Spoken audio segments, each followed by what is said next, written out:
ఓం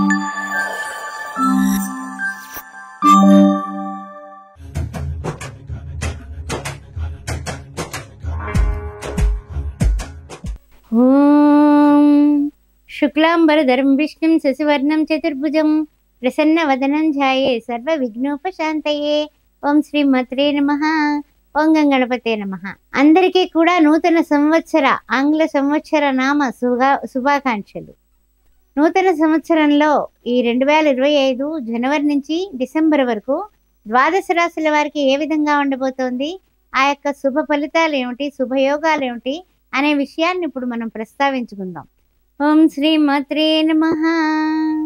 astro Bhagyalakshmi అనే ఈ ఛానల్ని సబ్స్క్రైబ్ చేశారా? చేయకపోతే వెంటనే చేయండి. జాతకాల గురించి, పొంతనల గురించి మీరు నాకు కాల్ చేయొచ్చు క్రింది నెంబర్లో. అదేవిధంగా శ్రీ సౌభాగ్య మ్యారేజ్ బ్యూరో 17వ సంవత్సరంలో అడుగుపెట్టి అప్పుడే 6 నెలలు గడిచిపోయి 18వ సంవత్సరంలో అడుగుపెట్టి పెట్టబోతున్నాము. అందువలన మీ పిల్లలకు కానీ, బంధువులకు కానీ, మిత్రులకు కానీ పెళ్లి సంబంధాల కోసం అన్ని వర్ణాల వాళ్ళు హిందువులైతే చాలు మమ్మల్ని సంప్రదించవచ్చు. కుంభ వివాహాలు, కదలి వివాహాల కోసం కూడా సంప్రదించవచ్చు. ఓం శ్రీమాత్రే నమః. వృశ్చిక రాశి వారికి నూతన ఆంగ్ల సంవత్సర నామ శుభాకాంక్షలు.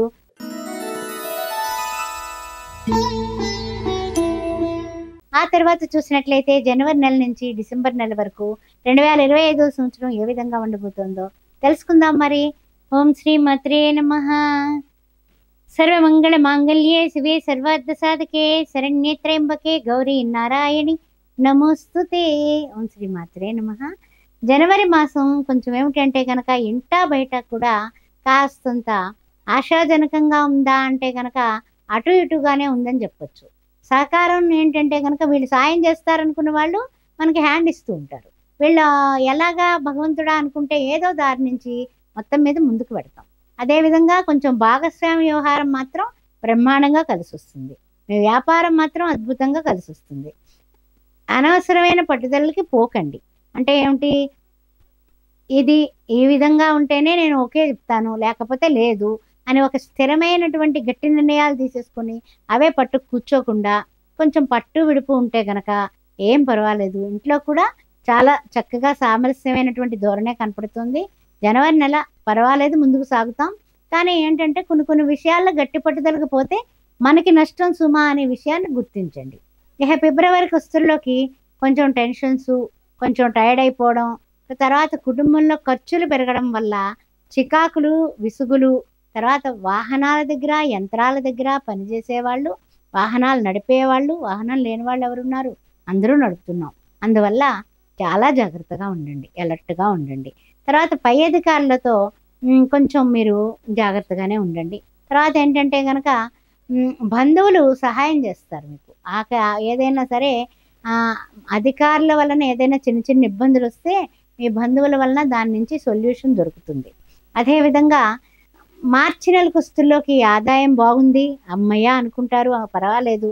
సహోద్యోగులు, తర్వాత అన్నదమ్ముల దగ్గర కొంచెం లౌక్యంగా ఉండండి. లౌకిక జగత్తులో లౌక్యంగా ఉండడం, లౌక్యంగా మాట్లాడటం అనేది చాలా జాగ్రత్తగానే ఉండాలి. ఎందుకంటే కనుక బోల్డ్గా అన్ని చెప్పిన దగ్గర నుంచి తర్వాత మనల్ని మళ్ళీ వాళ్ళు రివర్స్ అవుతారు. అందువల్ల జాగ్రత్తగా ఉండండి.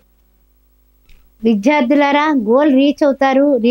గోల్ పెట్టుకోండి, ముందుకు వెళ్ళండి, విజయం మీదే. అదేవిధంగా ఏప్రిల్ వస్తుల్లోకి పరోపకార్థం మిదం శరీరం అన్నట్టుగా పరోపకారం చేయడానికి అన్నట్టుగా మీరు ప్రయాణాలకి బయలుదేరతారు. జాగ్రత్త, ఎంతవరకు అవసరమో అంతవరకే పరోపకారం చేయండి. తనకు మించినటువంటి ధర్మం చేయడం కూడా మంచిది కాదు, తగిన పని కాదు. ఆ విషయం గుర్తుపెట్టుకోండి. తర్వాత ఇంకేమిటంటే కనుక కొన్ని అంటే ఏంటంటే కనుక కొన్ని షేర్స్లో కానీ లేకపోతే ఏదైనా సరే ఇన్వెస్ట్మెంట్ చేసే విషయంలో మాత్రం ఏప్రిల్ నెలలో కాస్త దూరంగా ఉండండి. ఆచితూచి అడుగులు వేయండి. ఆల్రెడీ ఉన్నవాళ్ళైతే ఆచితూచి అడుగులు వేయండి. తర్వాత మే నెలకు వస్తుల్లోకి మీ పిల్లల మీద మీరు కాన్సన్ట్రేషన్ పెట్టకపోతే వాళ్ళు పక్కదారులు పెట్టేటటువంటి అవకాశాలు కనపడుతున్నాయి. Always be careful. ఇందులో మొహమాటం ఏం లేదు, నిర్భయంగా చెప్తున్నాను, జాగ్రత్తగా ఉండండి. తర్వాత అగ్రిమెంట్స్, ఒప్పందాలు చేసుకుంటారు. ఆ విషయంలో చాలా డాక్యుమెంటేషన్ చూసుకొని 1-2 సార్లు అప్పుడు ముందుకు వెళ్ళండి. అకస్మాత్తుగా ట్రాన్స్ఫర్లు వస్తాయండి మీకు. అకస్మాత్తుగా మీరు అనుకోరు, అసలు ఈ సంవత్సరం ట్రాన్స్ఫర్ లేదు, ఆరామ్సే అనుకుంటారు, ట్రాన్స్ఫర్ వస్తుంది. ఆ విధంగా ఉంటుందన్నమాట. తర్వాత ఏంటంటే గనక ఆ ట్రాన్స్ఫర్‌ని మనం ఒప్పుకొని తీరాలి. అందువల్ల ఒప్పుకుంటారు. ఇహ జూన్ కొస్తుల్లోకి కోపం వచ్చేస్తూ ఉంటుంది అన్ని విషయాల్లోని. అనవసరమైన ట్రాన్స్‌ఫరు, కొత్త చోటు, కొత్త రకంగా మనం అడ్జస్ట్ అవ్వాలి. కొత్త అధికారులు, తర్వాత ఇంట్లో కొత్త ఇల్లు అన్నీ కొత్త కొత్తవే. దానివల్ల కోపం, చిరాకు, పరాకు అన్నీ పెరిగిపోతాయి. కానీ మీ కోపాన్ని ఎప్పుడు తన కోపమే తన శత్రువు అనే పంచాన్ని చదువుకోవడం చాలా చాలా మంచిది జూన్ మాసంలో. అధికారులకి అధికారులు ఒత్తిడి చేస్తారు. పనులు ఎక్కువ చెప్తారు మనకి. బాధ్యతలు అప్పచెప్తారు. అందువల్ల సంయమనం చాలా అవసరం. ఎదుటి మాట చెప్పకుండా చాలా కూల్‌గా ఉన్నట్టుగా ఉంటూ మీ పని మీ బాధ్యత ప్రకారం మీరు చేసుకోండి. అలా చేస్తేనే మీకు లాంగ్ టైమ్ ఉంటుంది. తర్వాత విషయంలో ఏంటంటే సంతాన వ్యవహారాల్లో మాత్రం మీకు ఒక సంతోషం రాసిపెట్టుంది. పిల్లలు అనుకున్న కాలేజీల్లో సీట్లు రావడం, విదేశీయాన ప్రయత్నాలు ఒక కొలిక్కి రావడం ఇలాంటివి, లేదా కొత్త సంతానం రావడం గానీ ఇలాంటివి జరిగే అవకాశాలు కనపడుతున్నాయి జూన్ మాసంలో. ఇహ జూలై కొస్తుల్లోకి బంధుమిత్రులు మీరు ఏదైనా వాగ్దానం చేసి మరిచిపోతే వాళ్ళ విమర్శలు ఎదుర్కొంటారు. జాగ్రత్తగా ఉండండి. తర్వాత ముఖ్యంగా ఏంటంటే గనక కొంచెం ఏ పరిచయమైనానండి, ఎంత బంధువైనా, ఎంత మిత్రుడైనా, ఎవరైనా సరే మనం ఎప్పుడైనా పరిచయం అయితే సందేహ బుద్ధితో వ్యవహారం చెయ్యాలి. అలాంటి నెల జూలై నెల. జాగ్రత్త. Always be careful. మీరు సందేహంగానే మీరు వ్యవహారం చేస్తేనే మీరు వాళ్ళ మోసంలోకి వెళ్ళకుండా ఉంటారు. అందువల్ల జాగ్రత్తగా ఉండండి. ఇహ చూసినట్లయితే గనక కొంచెం వస్తువులు ఎక్కడైనా మర్చిపోవడం, ఆ తర్వాత దొంగలు అవి ఎత్తుకెళ్ళిపోవడం, ఏదైనా సరే పోగొట్టుకోవడం అనేది ఈ జూలై నెలలో కనపడుతోంది. జాగ్రత్తగా ఉండండి. ఇహ ఆగస్టు నెలకొస్తుల్లోకి మీ ప్రయత్నాలు మీరు పట్టుదలతో చేసి నెగ్గుతారు. ఓర్పు, ఆ తర్వాత చూసినట్లయితే గనక పట్టుదలకి ఏం కావాలి? ఓర్పు అనేది జోడించుకోవాలి. జోడించుకుంటే గనక మీకు సహకరించే వాళ్ళు పెరుగుతారు. చాలా పట్టుదలగా ఉన్నారు, చక్కగా చేస్తున్నారు వ్యాపారం గాని, వృత్తులు గాని, ఉద్యోగం గాని మిమ్మల్ని మెచ్చుకునేవారు పెరుగుతారు. ఇహ సెప్టెంబర్ నెలకొస్తుల్లోకి మీరు చేసే వృత్తుల్లో, ఉద్యోగాల్లో చక్కని గుర్తింపొస్తుంది.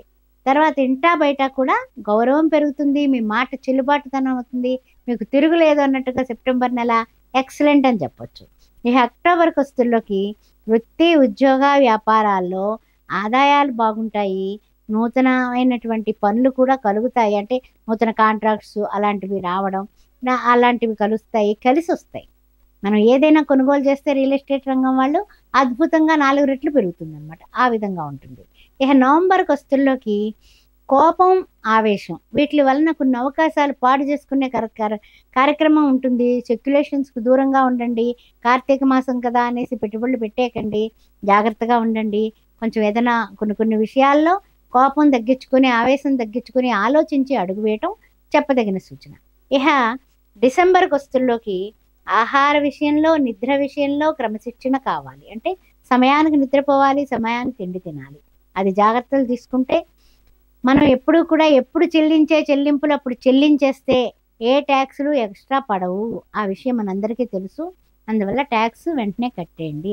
డిసెంబర్ మాసంలో అది తప్పనిసరిగా చేయండి. లేకపోతే పెనాల్టీలు కట్టాల్సినటువంటి పరిస్థితులు కనపడుతున్నాయి. జాగ్రత్త, జాగ్రత్త, జాగ్రత్త. యాతావాత చెప్పుకోవాలంటే గనక వృశ్చిక రాశి వారికి అన్ని విధాలా కూడా చాలా వరకు బాగుందని చెప్పొచ్చు. ఏదో కొంచెం కొన్ని నెలల్లో చిన్న ఇబ్బందులు అవి ఎలాగా తప్పవు కాబట్టి ఓకే.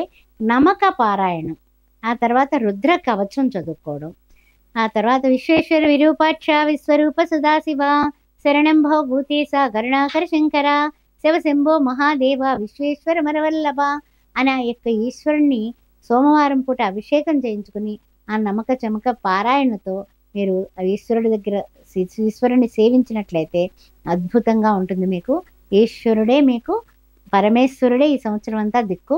ఓం నమ శివాయ అనే మాటను మాత్రం వదిలిపెట్టకండి. ఓం శివాయ గురవే నమః అనుకుంటూ ఉండండి. అద్భుతంగా ఉంటుంది.